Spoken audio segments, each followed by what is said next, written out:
नमस्कार, हमारे खास कार्यक्रम क्या हाल है में आपका स्वागत है। मैं हूँ राकेश चतुर्वेदी और आज ईद है। हम राजधानी भोपाल के ऐसे इलाके में पहुँचे हैं जहाँ पर कि हर घर में ईद मनाई जाती है। यानी ये जो इलाका है ये मुस्लिम बाहुल है और हम देख पा रहे हैं कि यहाँ पर कई लोग जो घर के बाहर मौजूद हैं। और बड़ी बात यह है कि देखिए जो सोशल गाइडलाइन का पालन है, कोविड-19 की गाइडलाइन है जिसमें सोशल डिस्टेंसिंग का पालन करना है, जिसमें मास्क लगाना है, वो यहाँ पर मास्क लगे हुए चेहरे नज़र आ रहे हैं। सिर पर टोपी भी है। और सबसे पहले आपको ईद मुबारक।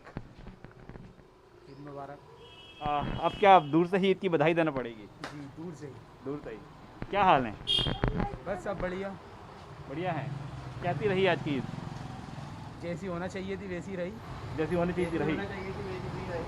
और आपने आज नमाज तो जरूर पढ़ी होगी, कहाँ पढ़ी? घर पर पढ़ी। क्या मांगा आज?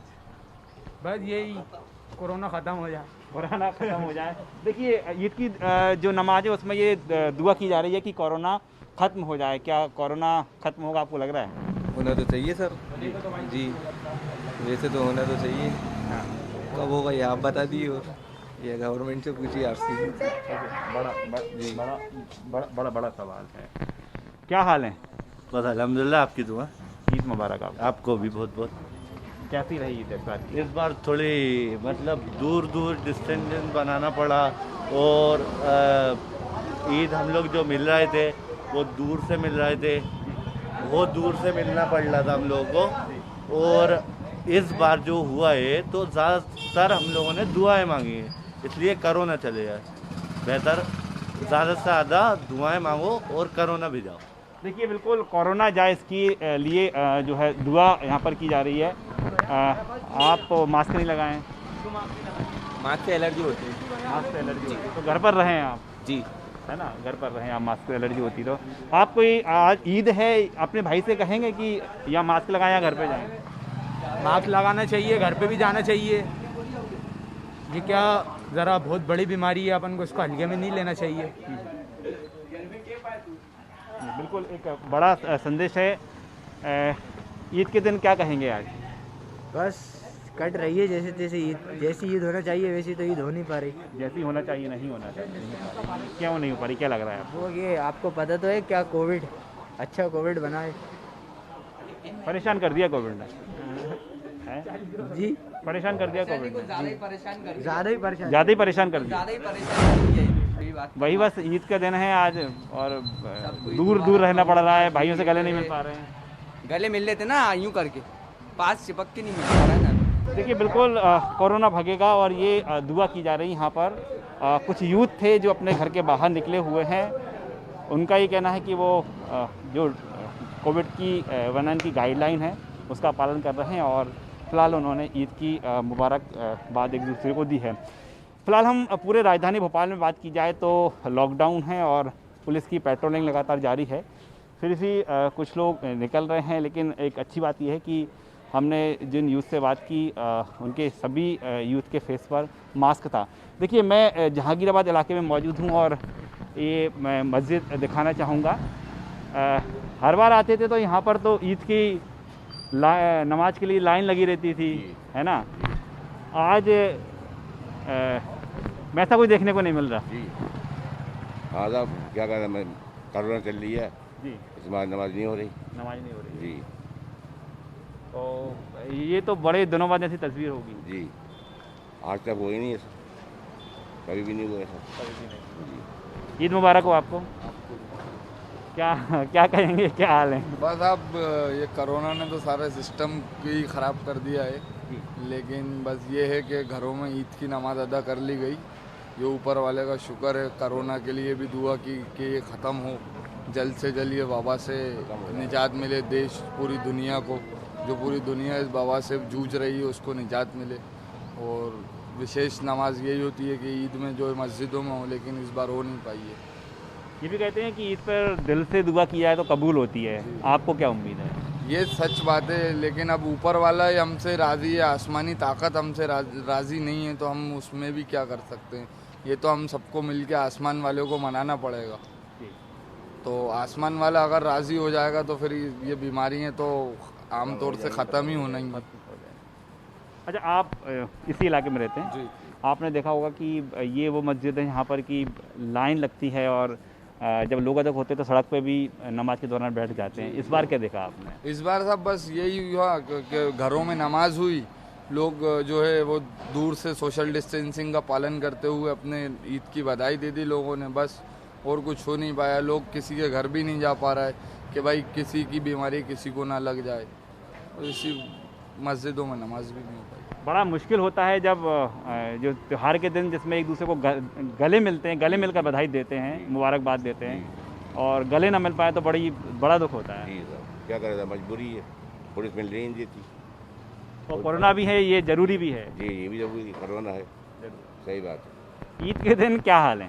इसके बाद वो खुशी का माहौल होता है, अब नहीं है पहले जैसा कोरोना के उस वजह से जो दूरी बनाए रखना पड़ रही है, यही वजह है।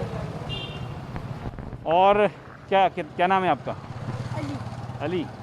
अली कितने साल के हो? मैं 13 साल का। 13 साल के हो अली। आज ईद के दिन है लेकिन गले नहीं मिल पा रहे किसी से। सही है। हैं? क्या कहोगे?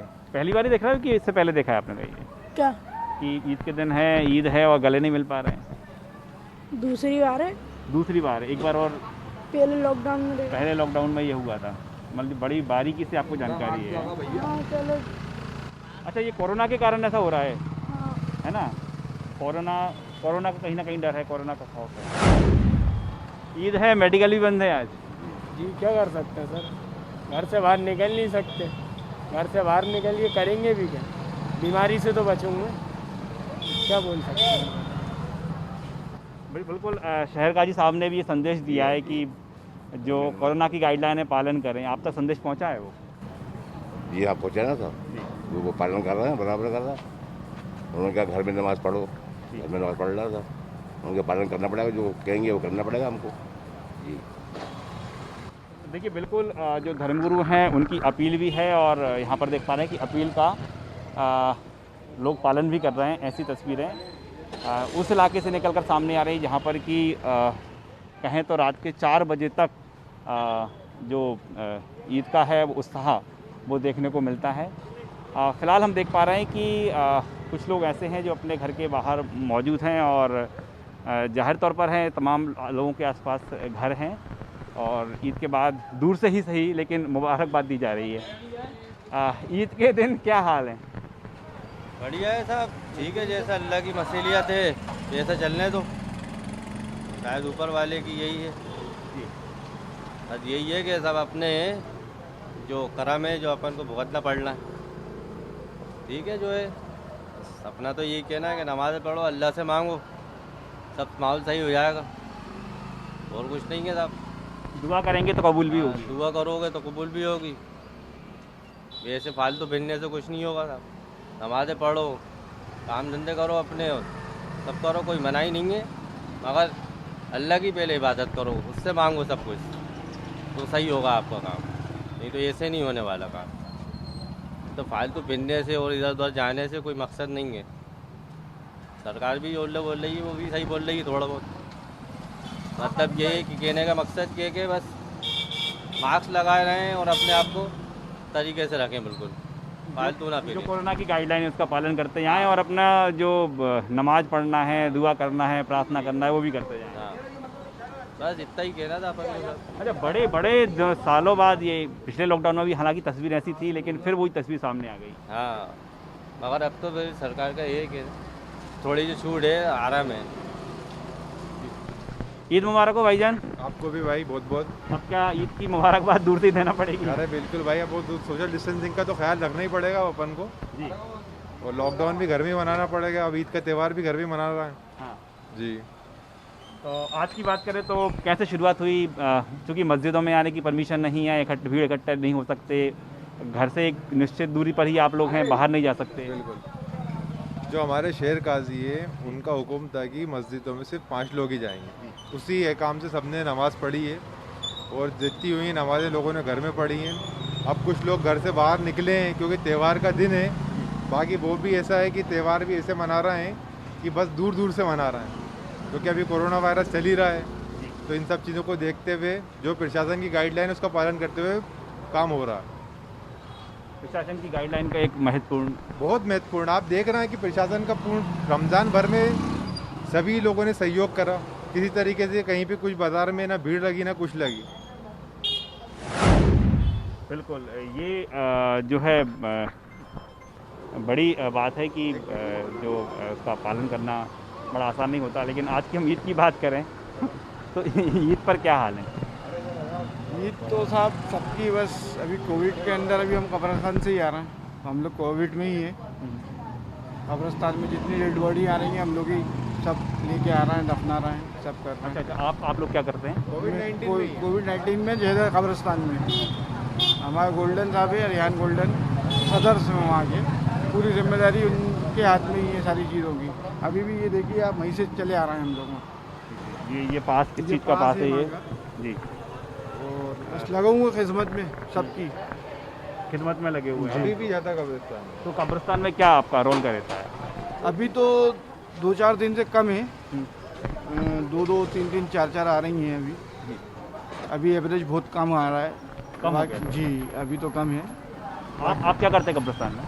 नहीं, हमें जो हमारे सदर द्वारा कोरोना बॉडी जो आती है प्रोटोकॉल के हिसाब से उनको दफनाया जाता है। और ये हमारे सचिव साहब हैं, ये आपको ज़्यादा अच्छे से बताएंगे। बिल्कुल बिल्कुल। पहले तो आपको ईद मुबारक। आपको मास्क जरूर लगाएं आप। बताइए, आप जो बात चल रही है कि आपको महत्वपूर्ण जिम्मेदारी दी गई है कब्रिस्तान में, किस तरह की जिम्मेदारी है? कब्रिस्तान के हमारे सदर साहब हैं रिहान गोल्डन साहब, पूर्व पार्षद, मेरे चाचा जी हैं वो पिछले लॉकडाउन से ही संभाल रहे थे। उन्होंने ही जिम्मेदारी ली थी जब पूरे कब्रिस्तान के लोगों ने मना कर दिया था कोविड की बॉडी लेने से, तब से उन्होंने कोविड की बॉडी लेने का काम चालू करा था, जो अभी तक चल रहा है। तो रोज़ अभी तो आजकल कुछ ऊपर वाले करम से कम है, लेकिन 12, 15, 20 ऐसे आ रही थी बॉडियाँ। अभी आजकल 5, 6, 7 इस टाइप से आ रही हैं। 2-3 घर की रहती हैं, 2-4 अस्पताल की रहती हैं। तो वहाँ भी बहुत नमाज चलती रहती होंगी। और आज महत्वपूर्ण बात करें, ईद की आज नमाज थी, क्या दुआ क्या मांगी आपने? ईद की नमाज थी, जो दुआ हमने यही मांगी है कि पूरे दुनिया से इस कोरोना महामारी को ऊपर वाला जल्द से जल्द ख़त्म कर दे और जितने भी लोग बीमार हैं उनको शिफा दे दे। जो परेशान हैं, जो ऑक्सीजन की कमी से लोग मर रहे हैं, वो सब पूर्तियाँ अपने हिंदुस्तान में होना चाहिए। जो ज़्यादा से ज़्यादा मौतें ऑक्सीजन की कमी से हुई हैं या वेंटिलेटर नहीं मिले, तो ये कमी हमारे देश में जो है वो हमें भी पूरी करना पड़ेगी। ऊपर वाला तो हमारा सहयोग करेगा, लेकिन कुछ हमें भी करना पड़ेगा उसके लिए। तो हमारी गवर्नमेंट से भी यही अपील है कि हर तरह की अब आने वाली स्थिति को समझने के लिए ऑक्सीजन, वेंटिलेटर और बेड्स हॉस्पिटल में अवेलेबल रखें। बाकी अल्लाह से हमारी यही दुआ है कि अब ऐसी दौर कभी किसी को नहीं दिखाए। अपील करेंगे थोड़ी सी डिस्टेंसिंग जरूर यहाँ पर बना लें, ताकि मैं सब लोगों से बात कर सकूँ। थोड़ा सोशल डिस्टेंसिंग जो गाइडलाइन है उसका पालन कर लें। बड़ा मुश्किल दौर चल रहा है इस वक्त, तो बहुत मुश्किल दौर है। ऊपर वाले से ही दुआ कर रहे हैं सब कि सब मारामारी ख़त्म हो जाए। और आपसे भी हम यही कहेंगे कि आप भी ऊपर वाले से दुआ करें कि सब सही हो जाए। मंजर तो ठीक नहीं है ना, क्या आप तो देख ही रहे हैं जी, मंजर तो ठीक नहीं है। मंजर तो ठीक नहीं है, माहौल बहुत ख़राब है, हर चीज़ से आदमी परेशान है। कोरोना से ही नहीं, बेरोज़गारी से भी इंसान बहुत परेशान है। हमारे बड़े शेर कायद साहब ने भी दुआ करी है सबके लिए, पूरे इंसानियत के लिए दुआ करी है। हर मस्जिद से दुआएं हुई हैं, ईद के दिन ही नहीं पूरे रमज़ान भर दुआएं हुई हैं। रोज़ा रख रख के दुआएं करी हैं, इंसानियत के लिए दुआएं करेंगे, सबके लिए दुआ करेंगे कि अल्लाह पाक पूरे आलम के इंसानों को शिफा दे। ये टाइम बहुत ही क्रूशल और बहुत ख़राब चल रहा है। आपने जो शहर काजी साहब हैं उनकी अपील तो आपने भी सुनी होगी, है ना? क्या अपील है उनकी अपील यही थी कि भीड़ न लगाएं। तो मस्जिदों का भी जो उनने बताया कि 5-5 लोगों की जमात से नमाज हो, अपने अपने घरों के अंदर नमाज़ें पढ़ें, दुआएं करें ऊपर वाले से। ये दुआ आपने भी आज नमाज तो पढ़ी ही होगी, कहाँ नमाज अदा कहाँ तक? घर में नमाज पढ़ी। घर में नमाज पढ़ी जी। क्या और दुआ कहाँ पढ़ सकते हैं? मस्जिद में पढ़ नहीं सकते, मस्जिदों में ताले डले होंगे, क्या कर सकते हैं हम? इसके अलावा कोई रीज़न भी नहीं है। घर में ही पढ़ो नमाज, आराम से नमाज घर में ही। सोशल मीडिया के ज़रिए भी मुबारकबाद चल रही है और डिस्टेंसिंग के ज़रिए भी इस बार कोई गले मिल के ईद नहीं मिल रहा है, वो डिस्टेंस का पालन किया जा रहा है। हमारे बड़े भी हैं, रेहान गोल्डन साहब ने भी कहा है कि थोड़ा दूर हो के पास गले मिल के कोई मुबारकबाद नहीं देगा, कोई हाथ नहीं मिलाएगा। और बाकी कई लोगों से तो मिल ही नहीं पा रहा है क्योंकि लॉकडाउन का सख्त पालन हो रहा है। सब एक एरिया से दूसरे एरिया में नहीं जा पा रहे हैं, एक एरिया से दूसरे एरिया में नहीं जा पा रहा है, नहीं जा पा रहे। तो बस सोशल मीडिया के ज़रिए ही।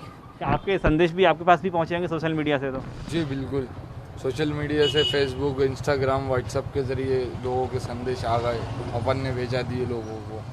अच्छा, बच्चे छोटे छोटे बच्चे हैं, उनको तो बहुत ज़्यादा जानकारी नहीं है, वो तो पूछते होंगे ना कि मस्जिद चलना है नमाज़ पढ़ने के लिए? जी, अब पूछते हैं तो उनसे यही बोला जाता है कि बेटा मस्जिदें बंद हैं अभी, अब क्या कर सकते हैं, तो अभी घर में ही पढ़ेंगे, फिर अगले साल इंशाल्लाह मस्जिद में अल्लाह खोलेगा रास्ता।